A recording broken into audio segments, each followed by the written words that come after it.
Grabe guys, ang sarap talagang mag-workout. Ayan. Lagyan mo tayo ng toner. Kakahilamos ko lang guys. Hindi ako gumagamit ng cotton. Grabe, sobrang ganda nito guys. Nakaka-hydrate talaga ng skin. Tatry ko i-share sa inyo kapag may nakita akong ganitong toner dito. Okay? Nag-buy one take one tong Belo na nakita ko to sa sa festival or landmark. Festival Mall landmark guys. Ganda rin niya sa face, promise. Ayan. Sanay lang ako ganito maglagay. Talaga nakaka-hydrate kasi talaga to. Ayan.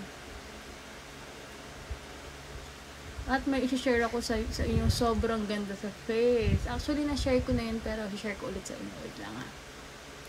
Pimple yan guys ha. Pimple.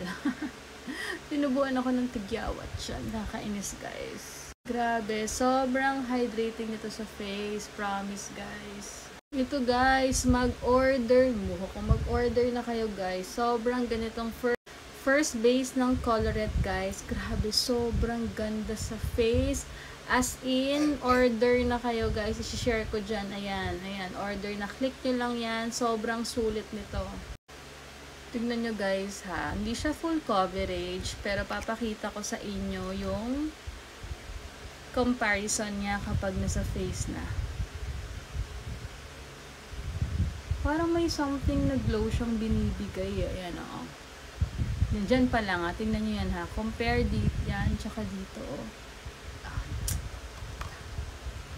Sabi sa inyo guys eh. Tingnan nyo to. Dito naman maglagay tayo dito. Ay, ang dami pala. Wala na. Nalagay ko na ito.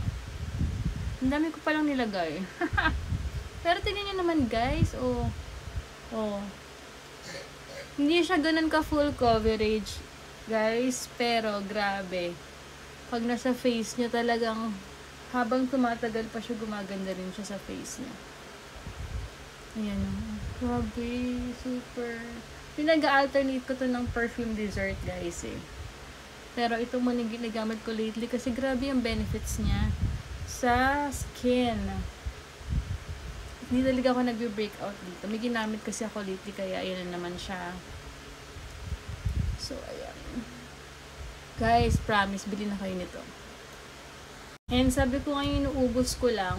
Mas gusto ko to sa cheeks ko. Kaysa sa lips, promise. As in, ito talaga long lasting din siya. Wag nyo lang talagang, ewan ko, depende siguro sa inyo, pero mas gusto ko talaga siya sa cheeks ko. Kasi tumatagal talaga siya. Mas long lasting siya. Kasi pag sa lips, namumuo talaga siya, guys. Ilang beses ko nang na hindi ko na talaga siya inulit guys kasi pero ayan i-share ko rin sa inyo guys para kung gusto nyo bumili pero ayan okay na talaga yan then ayan lang guys pang everyday lang